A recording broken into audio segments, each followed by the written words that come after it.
그런즉 깨어 있으라. 너희는 그날과 그 시를 알지 못하느니라. 한 주간 여러분 이 말씀으로 긴장하시고 묵상하시기 바랍니다. 오늘 본문의 말씀은 마태복음 25장 1절로 13절입니다. 마태복음 25장 1절에서 13절. 한 절씩 교독합니다. 제가 먼저 봉독하고 여러분들이 그 다음 절 봉독하면 됩니다. 그때 천국은 마치 등을 들고 신랑을 맞으러 나간 10처녀와 같다 하리니 그 중에 5은 미련하고 5은 슬기 있는지라. 미련한 자들은 등을 가지되 기름을 가지지 아니하고 슬기 있는 자들은 그릇에 기름을 담아 등과 함께 가져갔더니 신랑이 더디 오므로 다 졸며 잘세. 밤중에 소리가 나되 보라 신랑이로다 맞으러 나오라 하매 이에 그 처녀들이 다 일어나 등을 준비할세. 미련한 자들이 슬기 있는 자들에게 이르되 우리 등불이 꺼져가니 너희 등을 좀 나눠달라 하거늘 슬기 있는 자들이 대답하여 가로되 우리와 너희 쓰기에 다 부족할까 하노니 차라리 파는 자들에게 가서 너희 쓸 것을 사라 하니 저희가 살아간 동안에 신랑이 오므로 예배하였던 자들은 함께 혼인잔치에 들어가고 문은 닫힌지라. 그 후에 남은 처녀들이 와서 가로되 주여 주여 우리에게 열어주소서. 대답하여 가로되 진실로 너희에게 이르노니 내가 너희를 알지 못하노라 하였느니라. 함께합니다. 그러므로 깨어 있으라. 너희는 그날과 그 시를 알지 못하느니라. 아멘. 이 마태복음 25장 본문에 나와 있는 그 말씀은 우리가 잘 아시는 10처녀 비유의 말씀입니다. 예수님께서 그 결혼식에서 신랑을 맞이하는 들러리 10사람을 처녀 10명을 비유로 말씀하시면서 그 10처녀 중에 그 사람들을 두 종류로 말씀합니다. 5은 미련하고 5은 슬기롭다. 그렇게 말을 했죠. 그래서 오늘 여러분은 이 말씀을 통해서 저와 여러분들이 다 슬기로운 자가 되기를 주의 이름으로 축원합니다. 이 이스라엘의 결혼의 풍습을 보면 여러분 오늘날 우리는 결혼 토요일이나 주일날 주로 많이 하죠. 그래서 이제 한번 결혼식하고 나면 그날이나 그 다음날 신혼여행을 가고 이렇게 합니다. 근데 여러분 이스라엘의 결혼식은 장장 일주일 내내 합니다. 결혼식은 주로 주일날 하는데 왜냐하면 이스라엘은 저녁을 하는데 저녁을 그날의 시작으로 보죠. 그래서 저녁에 시작을 합니다. 날도 덥고요 여러 가지로 상황이 있겠습니다만은 저녁에 시작을 해서 한 주간 내내 합니다. 그러니까 신랑 신부는 결혼을 하고 나면 일주일 동안 그 신랑 신부 집에 잔치집에 들어온 사람들은 초대받은 사람들은 신랑 신부를 왕대접을 한다고 그래요. 왕대접을 하면서 정말 선물을 주고 또 음식을 차리고 서로 대접하는 가운데 아주 기쁘고 좋은 시간을 지내게 되죠. 그리고 그 일주일이 지난 후에야 비로소 이렇게 신혼여행을 가고 합니다. 오늘 본문의 내용을 통해서 예수님께서는 10처녀 들러리 가운데 5은 슬기롭고 5은 슬기롭지 못하다 이렇게 말을 했습니다. 왜냐하면 신랑이 밤에 저녁에 오는데 몇 시에 옵니다 이게 아니에요. 예고 없이 갑자기 옵니다. 어떤 때는 저녁 먹고 오기도 하지만 보통 밤 늦게 아주 늦게 해가 뜨기 직전에 오는 경우도 있고 그건 신랑 마음이에요. 그러나 그 신랑을 기다리는 들러리들과 잔치집에 모여있는 사람들은 신랑이 언제 올지 모릅니다. 신랑이 와야 비로소 모든 사람들이 다 같이 잔치집에 들어가게 되는데 신랑을 맞이하는 사람만이 갈 수 있는 거죠. 그런데 오늘 본문에서 보시는 것처럼 지혜롭다라고 하는 여인 5명은 신랑이 올 때까지 기다리고 있었는데 시간이 돼도 오지 않은 겁니다. 그런데 슬기로운 5처녀와 지혜로운 5처녀 모두 다 둘 다 10명이서 등불을 들고 그리고 불을 킨 상태에서 계속 기다리고 있었던 거예요. 근데 밤이 지나는데도 깊어지는데도 신랑이 오지 않습니다. 그러니까 둘 다 성경을 보면 다 졸았다 그렇게 말합니다. 다 졸았습니다. 그런데 진짜 몇 시에 됐는지 모르지만 밤이 깊은 가운데 사람들이 다 잘만한 시기에 신랑이 슬쩍 와봅니다. 와서 보니까 슬기로운 5처녀의 등불은 계속 켜져 있고 미련한 5처녀의 등불은 꺼져 있는 거예요. 미련한 5처녀는 신랑이 온다는 소리를 듣고 성경 말씀대로 등을 빌리려고 했는데 등을 줄 수가 없죠. 기름을 빌리려고 했는데 기름을 줄 수가 없죠. 왜냐하면 계속 비춰야 되니까. 결국에 기름을 사러 간 사이에 이 신랑이 오게 되었고 결국엔 미련한 5처녀는 이미 잔치집의 문이 닫힌 관계로 들어가지 못하고 밖에서 울게 된다라고 하는 모습입니다. 여러분, 오늘 이 말씀을 가만히 보면 10처녀 비유는 예수님의 재림에 대한 말씀입니다. 그리고 그 10처녀는 신랑을 맞이하는 성도들입니다. 그리고 신랑은 예수 그리스도를 말씀하는 겁니다. 왜 예수님께서 이 말씀을 통해서 슬기로운 5처녀를 칭찬하시며 우리들에게 슬기로운 5처녀가 되라 하는지, 그리고 슬기로운 5처녀가 미련한 5처녀와 똑같이 등을 준비했지만 그러나 기름을 준비한 슬기로운 5처녀만 신랑을 맞이하며 잔치집에 들어가고 기름을 준비하지 못한 그 5처녀는 왜 들어가지 못했는지, 이 말씀을 통해서 말세를 맞이하는 저와 여러분들이 예수님께서 오시는 그날에 어떻게 우리가 예수님을 맞이할 수 있는가를 구체적으로 우리에게 말씀해 주고 있는 것입니다. 여러분, 이 말씀을 통해 우리에게 가장 먼저 중요하게 말씀하시는 것은 뭐냐면, 신앙은요 형식과 외형보다 신앙, 즉 내용이 중요하다라고 하는 것입니다. 내적인 우리의 신앙의 모습이 중요하다 하는 말입니다. 오늘 미련한 5처녀는 슬기로운 5처녀와 같이 다를 것이 없었습니다. 동일하게 다 등불을 들고 그리고 신랑이 올 때까지 기다렸습니다. 외형적으로 볼 때는 다 똑같습니다. 다 졸기도 했고 피곤했습니다. 그러나 마지막에 갈리게 된 것은 무엇입니까? 5사람은 기름이 있었고 5사람은 기름이 없었다라고 하는 것입니다. 신앙적으로 볼 때 등이라고 하는 것은 어떤 신앙의 형식을 말합니다. 외형적인 그런 신앙의 모습을 말합니다. 예배하는 것, 기도하는 것, 예물 드리는 것, 봉사하는 것 다 똑같습니다. 그러나 기름이라고 하는 것은 그 사람의 내용, 즉 내면 속에 어떤 믿음을 가지고 하나님을 섬기고 의지하느냐, 그거에 따라서 달라진다라고 하는 것입니다. 등을 준비하였으나 기름을 준비하지 않았다라고 하는 것은 예수를 믿는 모양과 형식은 있지만 그러나 예수를 믿는 믿음의 내용이 없다라고 하는 것입니다. 사도행전 19장 1절로 21절 사이에 보면은 바울이 에베소에 가가지고 그 에베소 교회를 섬기는 제자들, 그 제자는 세례 요한의 제자라고 하는데 그 제자들을 만납니다. 그럴 때 바울이 물어보죠.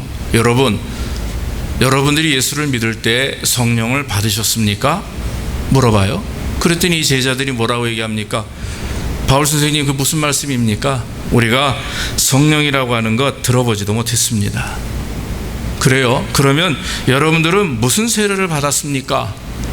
그랬더니 이 사람들이 하는 얘기가 우리는 요한의 물 세례만 받았습니다. 그렇게 얘기합니다. 그때 바울이 그들에게 안수하고 간절히 하나님 앞에 성령께서 그들에게 부어주심을 간구했죠.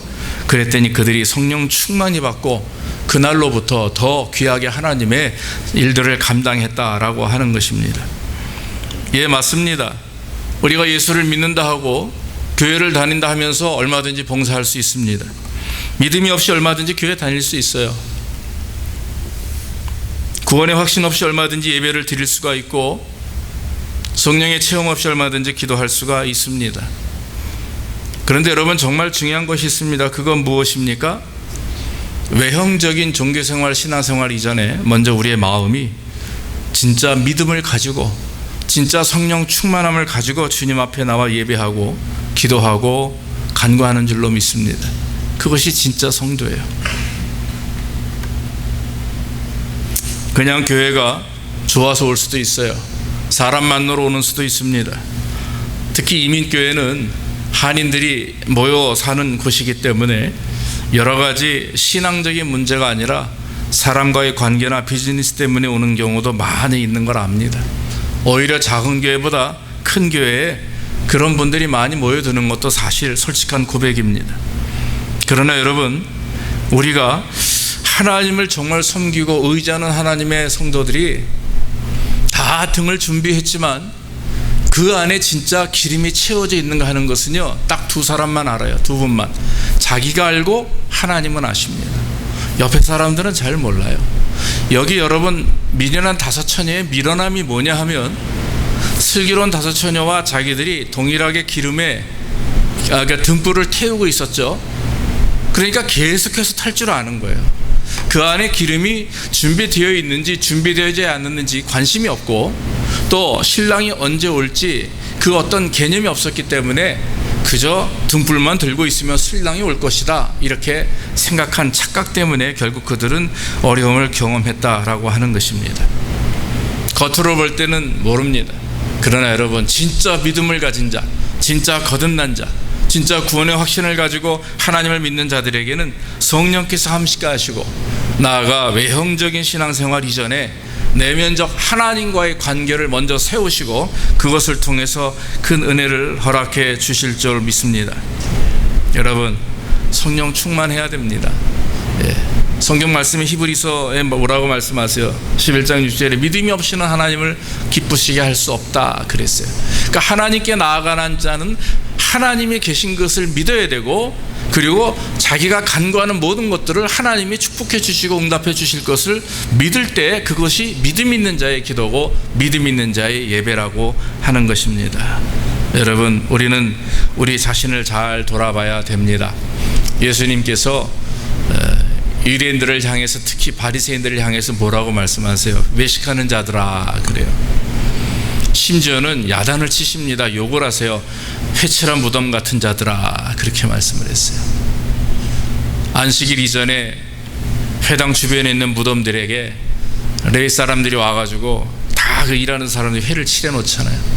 그럼 안식일 날 아침에 예배드리러 오는 사람들이 이렇게 무덤을 보면 하얘니까 그냥 깨끗한가 보다 하고 그냥 슬쩍 마음에 부담 없이 예배당 가는 거예요. 겉은 회로 칠했지만 속은 썩어 문드러진 자들이 외식하는 자들입니다. 바리새인들입니다. 하나님을 진심으로 예배하는 게 아니라 그저 습관적으로 율법에 의해서 해야만 되니까, 야단 맞을까 봐, 손해 볼까 봐 이렇게 하는 것은, 그것은 하나님이 기뻐하는 게 아닙니다. 우리는 절대로 외형적인 내 신앙의 모습을 가지고 만족하는 것이 아니라 먼저 내 안에 있는 내면적 내 영적 상태가 하나님 앞에 온전한 것인가, 정말 하나님이 기뻐 받으실 만한 제물로 내 삶이 이루어지고 있는가, 그것을 여러분들이 돌아보며 하나님께 간구할 때 주께서 여러분들을 참 성도로 마지막 주님 오실 때 부르시는 성도가 되는 줄로 믿습니다. 사무엘은 사울왕에게 그렇게 말합니다. 순종이 제사보다 낫고 수양의 기름 그 번제보다 하나님의 말씀을 듣는 것이 낫습니다, 이렇게 얘기를 했어요. 순종하는 것이 제사보다 낫습니다. 하나님의 말씀을 듣고 따르는 것이 여러 제물보다 낫다라고 하는 거예요. 그건 무엇입니까? 이스라엘 백성들의 형식적인 그런 예배 행위보다, 가식적이고 마음 중심이 없는 그런 예배 행위보다 진심으로 하나님의 말씀을 믿고 의지하며 나가는 성도들을 기뻐하신다라고 하는 것입니다. 참된 신앙은 말과 행위에서 드러난다고 그래요. 삶 속에서 드러나죠. 여러분, 그렇다고 해서 주여 주여 이렇게 컵이 떨어져도 아이쿠 주여. 제가 좀 싫어하는 것 중에 그 하나가 그겁니다. 너무 입에 주여 주여가 붙어. 옛날에 우리 교회 성도들은 그런 분이 없는데, 옛날에 보면 한국에서 교회를 다니다 보면은 입에 그 붙어 있는 분들이 참 많이 있어요. 정말 그것처럼 삶에 우리의 삶 속에 진실한 하나님과의 관계가 온전히 이루어져야 될 줄로 믿습니다. 진정한 신앙은요, 위기를 통해서 알아본다고 그러잖아요. 여러분, 힘들고 어려울 때 여러분들의 마음을 사로잡는 것이 무엇입니까? 불평일 수가 있어요. 어떤 경우는 낙심일 수가 있고 원망함, 그렇죠? 그러나 여러분, 진짜 신앙인은 힘들고 어려울 때 내 안에 평안함과 기쁨이 있게 된다라고 하는 거예요. 저도 좀 날마다 그렇게 됐으면 좋겠어요. 힘들고 어려워요. 스트레스 받아요. 직장에서, 가정에서, 사랑관계 속에서. 그런데 여러분, 진짜 마음의 평안과 기쁨을 갖는 자들은 예수 그리스도가 계시잖아요. 그러니까 예수님이 내 안에서 다 그냥 가운데 계시니까 힘들고 어려워도 사랑하게 되는 거죠. 원망하지 않습니다. 여러분, 정말 우리가 그렇게 되길 원합니다. 그런 마음의 준비가 되어 있고 그런 그리스도의 사랑이 충만해야 주님이 오실 때 야, 그래, 알겠다라고, 빛은요, 빛을 통해서만 서로 아는 거예요. 네? 그래서 주님이 우리에게 오셨을 때 아유, 그래, 나를 이미 마음속에 모시고 사는구나, 그리고 기뻐하는 마음으로 오셔서 우리를 주장하시는 거죠. 여러분, 삶을 살 때 의심이 생기고 두려움이 생기면 먼저 내 안을 돌아봐야 됩니다. 조급해합니까? 짜증납니까? 눈에 보이는 문제가 너무나 크게 보입니까? 그러면 주님 앞에 내 자신을 돌아봐야 됩니다. 사도 바울의 신앙 중에 가장 제가 귀하게 쫓기를 원하는, 따르기를 원하는 신앙이 있는데, 그건 뭐냐면 혼란과 어려움 속에서도 그는 더 십자가 앞에 선다라고 하는 거예요. 욕심이 생기잖아요. 그런 게 십자가가 보여, 바울에게는. 또 마음의 환난과 어려움이 와도요, 바울에게는 십자가가 보입니다. 왜냐하면 그리스도의 십자가만이 그것을 해결할 수 있고 뛰어넘을 수 있는 은혜와 능력이 때문에. 믿습니까? 그렇기 때문에 여러분, 저와 여러분들이 삶의 어려움을 경험할 때 중요한 것은 내 내면에 있는 신앙이 얼마나 하나님 앞에 온전한가 한번 돌아보시기를 주의 이름으로 축원합니다. 다 등을 우리는 다 준비하고 있어요. 그러나 여러분, 그 안에 기름이 있는지 없는지는 나하고 하나님만 아세요. 저도 잘 몰라요. 여러분들 제가 잘 모릅니다. 그저 기도할 뿐입니다. 하나님, 평가하지 원치 않습니다. 여러분들 제가 판단하기를 원치 않습니다. 왜냐하면 하나님이 판단하시고 하나님이 평가하시기 때문에 예배를 드리는 거, 교회 생활하는데 담임 목사 이거 신경 쓰지 마시고 정말 하나님과 나의 관계 속에서 온전함으로 마음속의 기쁨과 감사와 어떤 성령의 은혜가 충만한 가운데 순종하시고 예배하시고 봉사하시고 헌신하시고 예물 드리십시오. 그러면 그것을 하나님이 받으시는 줄로 믿습니다. 또 한 가지는 기름은 절대로 빌릴 수 없다 하는 거예요. 여러분, 여기 미련한 다섯 처녀가 기름이 떨어진 걸 깨닫고 나서는 급하게 기름이 있는 그 슬기로운 다섯 처녀에게 물어봅니다. 그럴 때 이 사람들이 뭐라 그래요? 야, 내가 너를 주었다가는 이거 신랑을 맞이하는데 모자랄 수 있으니까 너 얼른 가서, 빨리 가서 기름 파는 곳에 가서 사와라. 그게 좋은 것 같다. 이 사람들이 우르르 뛰어갔는데 뛰어간 사이에 신랑이 와버렸단 말이에요. 여러분, 신앙의 문제는 이건 뭐냐면요, 하나님과의 관계는요, 내가 스스로 알아서 나와 하나님과의 관계지. 저는 어릴 때 우리 어머니가 예수 잘 믿었고 아버지가 신앙생활 잘했고 4대째 예수 믿고 막 이런 것 때문에 저는 나도 구원받을 줄 알았어요. 할아버지 때부터 교회를 잘 다녔고 장로님이고 막 그랬으니까 나도 그럴 줄. 나도 우리 아이들한테 얘기합니다. 네 아빠가 목사래도 예수 안 믿으면 넌 지옥 갈 수 있다. 야단하는 겁니다. 왜냐하면 구원의 문제는 개인의 문제입니다. 그 비밀이, 저는 오늘 요즘 새벽에 출애굽 저희가 말씀을 나누거든요. 근데 출애굽기서에 뭐라고 얘기합니까? 12장 21절에 하나님이 모세에게 말씀하십니다. 10가지 재앙을 애굽에게 내려서 그 애굽에서 나온 그 주는 10가지 재앙의 마지막 재앙이 뭡니까? 장자, 즉 첫 것을 다 죽이는 재앙이었었어요. 애굽 사람들의. 그런데 이스라엘 사람들에게도 그게 포함이 되니까 말이죠, 하나님이 급한 마음으로 모세에게 말을 합니다. 모세야, 너 얼른 가서 이스라엘 백성들에게 전달하되 어린 양을 잡아서 유술초라고 하는 풀이 있어요. 정결하다라고 하는 의미의 제사용 때 사용했던 거룩한 풀인데 그걸 꺾어다가 묵국무로 만들어 가지고 어린 양의 피를 찍어서 문설주에다, 즉 문틀에다가 뿌려라. 그러면 그 뿌려진 피를 보고 죽음의 사자가 하나님의 백성들의 집은 뛰어넘을 것이다, 이렇게 얘기했거든요. 그런데 성경을 구체적으로 보니까 각 가족 수대로 어린 양을 잡는 거예요. 무슨 말인지 아세요? 3명, 가족이 3명이면 3마리를 잡아야 돼요. 5명이면 5마리를 잡아야 돼요. 그 말의 의미는 뭡니까? 구원은 아버지가 목사라고 해서, 아버지가 구원받은 하나님의 훌륭한 종이라고 해서 그 아들이 자동으로 구원받는 게 아니에요. 구원은 나의 개인의 문제입니다. 5명 따라서, 인원수에 따라서 어린 양을 잡아서 피를 뿌려야 구원의 은혜가 임하듯이, 저 여러분들의 삶 속에 기름은 절대로, 내면적인 신앙의 모습은 남에게 절대로 빌릴 수가 없는 거예요. 내 아내가 열심히 신앙생활하니까, 내 아내가 권사님이시니까 그렇게 기도 많이 하니까 나도 뭔가 덕을 봐가지고 천국에 가겠지, 천만의 말씀입니다. 여러분, 진정한 내면적 신앙심, 이 성령 충만함, 믿음 충만함은요, 그건 내가 하나님과 1대1의 관계 속에서 쌓아 나가야 되는 것입니다. 할렐루야.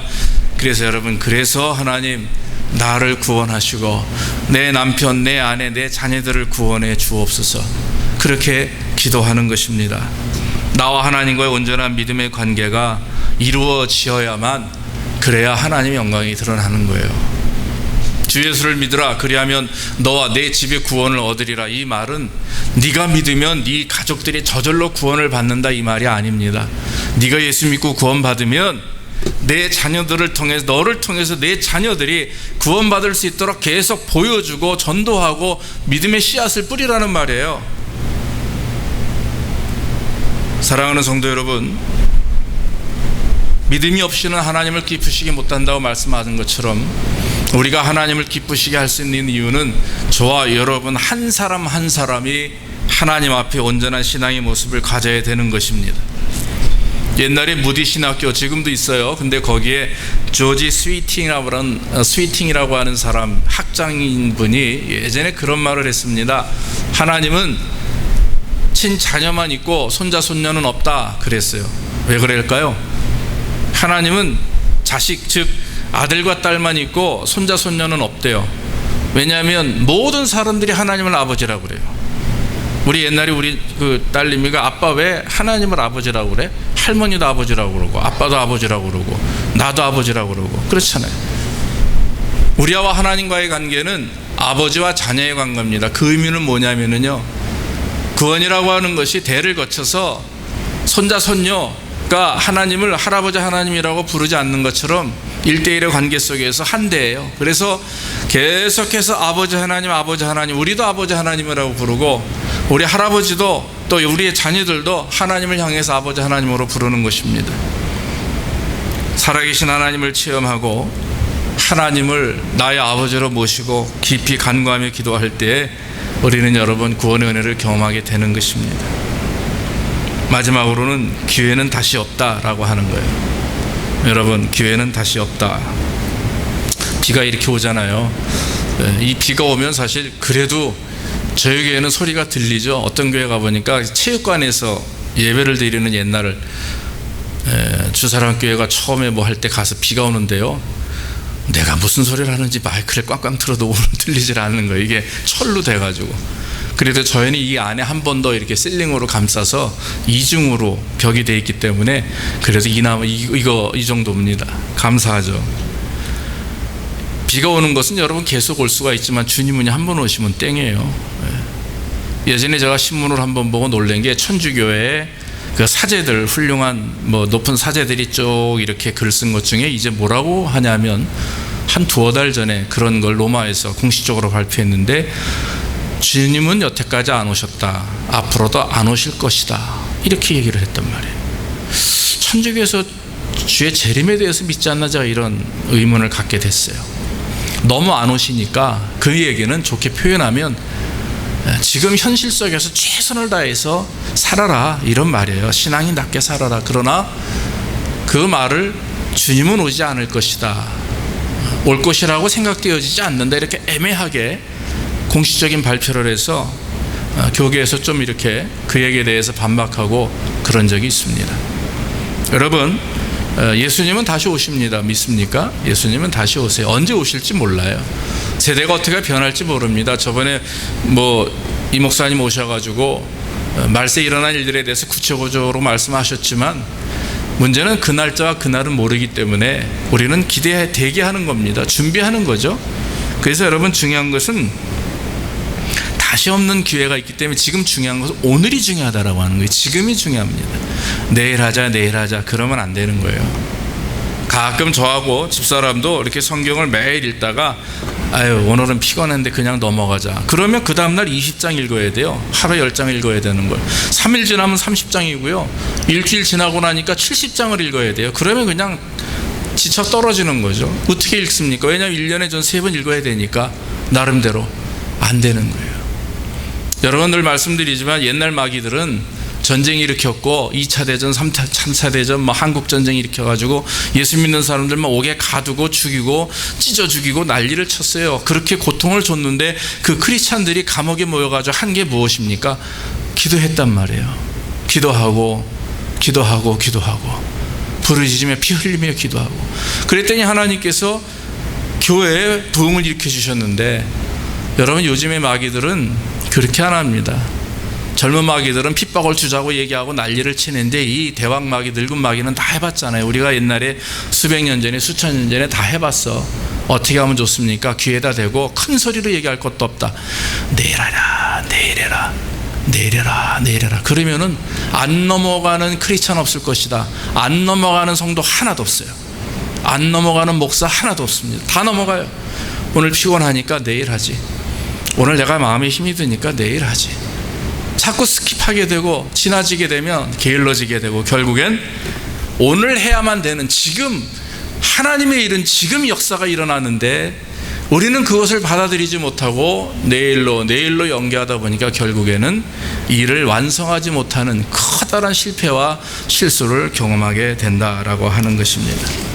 여러분 다섯 처녀들, 슬기로운 다섯 처녀와 지혜로운 다섯 처녀 다 함께 졸았어요. 똑같은 상황입니다. 밤에 기다려야 됩니다. 힘이 듭니다. 불이 꺼져갑니다. 똑같은 상황이에요. 그러나 한 가지 다른 이유는 기름을 준비하느냐 준비하지 못하느냐. 당장 준비했기에 슬기로운 다섯 처녀는 신랑을 맞이했고 준비하지 못한 미련한 다섯 처녀는 기름을 사러 갔다가 결국엔 신랑을 놓치고 말았다라고 하는 것입니다. 예수님께서도 마지막에 13절에 당부하시죠. 그런즉 깨어있으라. 너희는 그날과 그 시를 알지 못하느니라. 만약에 여러분 옛날에 종말론자들 말처럼 1993년 92년 10월 28일입니까? 누가 온다. 담임 선교에서 얘기한 것처럼 예수님이 그때 온다 이러면 글쎄요. 모든 사람들이 다 좋을 수도 있지만 저는 그것은 저주입니다. 오히려 언제 올지 모르는 게 우리에겐 복이에요. 왜냐하면 날마다 준비할 수 있잖아요. 그런데 우리는 인간이 원래 사악하고 간교하잖아요. 만약에 10월 30날 예수님 오신다 그러면 10월 29일까지 실컷 놀다가 마지막 날 기름 준비하면 되는 거예요. 그런데 그건 여러분 하나님이 기뻐하는 게 아닙니다. 왜? 다 지옥 갈 일이거든. 중요한 것은 날마다 오늘이 마지막인 것처럼 오늘이 내 생애 최고로 하나님께 영광을 돌리고 삶 속에서도 내 생애 최고의 삶을 살고 믿음으로 하나님께 영광을 돌릴 때 큰 은혜와 축복이 있게 되는 줄로 믿습니다. 사랑하는 성도 여러분, 재림은 단 한 번이에요. 이 비는 계속 옵니다. 그러나 성령의 은혜도 재림도 성령 충만함도 여러분 한 번 우리에게 임하시는 거기 때문에 계속해서 우리가 그 오실 날을 기다리며 예수님의 재림을 간구하고 나아갈 때 거기에 역사가 일어나게 되는 것입니다. 고린도후서 2장 2절에 보라 지금은 은혜 받을 만한 때요 보라 지금은 구원의 날이로다 이렇게 말씀을 했습니다. 내일로 미루지 맙시다. 내 마음이 아직까지 형식적인 신앙생활, 마음 중심이 하나님을 향하여 온전히 세워져 있지 않다. 아직도 내가 세상과 하나님을 벗삼아 살고 있고 이기적이고 계산적인 그런 삶을 살고 있다. 이렇게 여러분 스스로 생각이 된다면 분명히 그건 하나님도 알고 계실 줄로 믿습니다. 정확히 구별하시기를 주 이름으로 축원합니다. 신앙에 열정을 낸다라고 하는 말이 함정이 있어요. 열심을 내는 건 좋지만 중요한 것은요, 갈망함과 민감함이 있어야 되는 거예요. 열심히 운동하는 사람 최선을 다해서 번아웃 되기 쉬워요. 그러나 여러분, 그 안에 진정한 갈망함과 민감함이 있어서 성령님이 나에게 뭘 말씀하시는지, 주께서 나에게 원하시는 것이 무엇인지 민감하게 반응하고 거기에 플러스 갈망함이 있을 때 그 열정이 하나님이 기뻐하시는 열정이 되는 것입니다. 그저 인간적이고 형식적인 열정을 가지고 있으면 결국엔 내가 피곤해지면 다른 사람들에게도 시험이 되고 상처가 되고 그러는 거예요. 그래서 헌신과 봉사는 사랑이 있어야 되고 섬김이 있어야 되고 또한 성령 충만함으로 말미암아 하나님을 갈망함과 성령 인도하심에 민감하게 반응할 때 거기에 진정한 축복과 은혜가 있게 되는 줄로 믿습니다. 사도행전의 성도들 거기 보면은 날마다 마음을 같이하여 성전에 모이기를 힘쓰고 집에서 떡을 떼며 기쁨과 순전한 마음으로 음식을 먹고 하나님을 찬미하며 또 온 백성에게 칭송을 받으니 주께서 구원받은 사람을 날마다 더하게 하셨다. 사도행전 2장에 나와 있는 그 초대교회 성도들의 모습이 오늘날 우리들의 교회가 본받아야 될 모습이라고 하는 거예요. 섬기고 사랑하고 하는데 중요한 건요, 성령 충만함이 있어야 되는 거예요. 내가 힘들고 지치면 그것은 바로 나에게 내가 하나님을 갈망하며 내가 하나님 앞에 사랑하는 마음과 성령의 민감함을 가지고 있는가 한번 돌아봐야 될 줄로 믿습니다. 여러분, 결론적으로 말씀을 드립니다. 기름을 준비하시기를 주의 이름으로 축원합니다. 눈에 보이는 등을 들고 있다고 해서 여러분들 만족하지 마시고 그 안에 있는 그 등불 안에 있는 그 통 안에 진짜 기름이 준비되어 있는가, 계속해서 아름다운 불을 내가 끊임없이 쉬지 않고 태울 수 있는 성령 충만함과 진정한 믿음이 나에게 가득 차 있는가 다시 한번 돌아보시면서 오늘 말씀을 통해서 내 외적인 신앙생활보다 내 내면의 하나님과의 관계를 더 이루어 나가는 저와 여러분들이 되기를 주의 이름으로 축원합니다. 기도하겠습니다. 우리 다 같이 함께 기도합시다.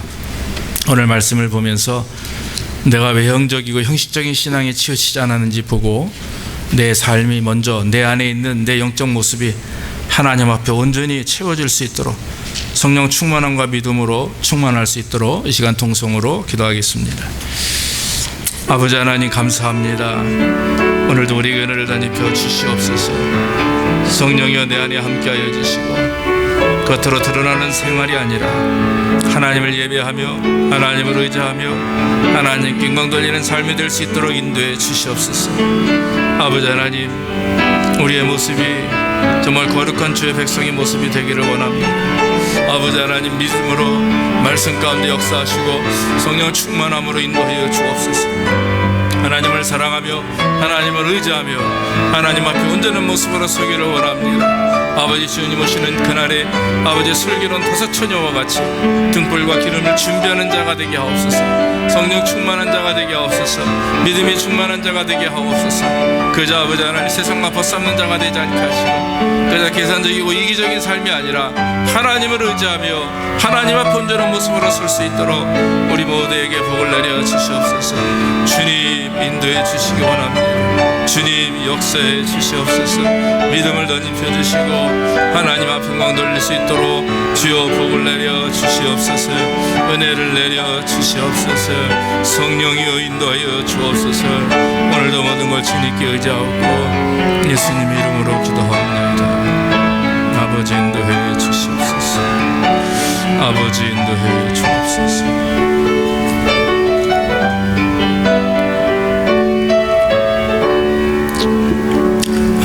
찬송가 162장 찬양하시면서 예물 드리겠습니다.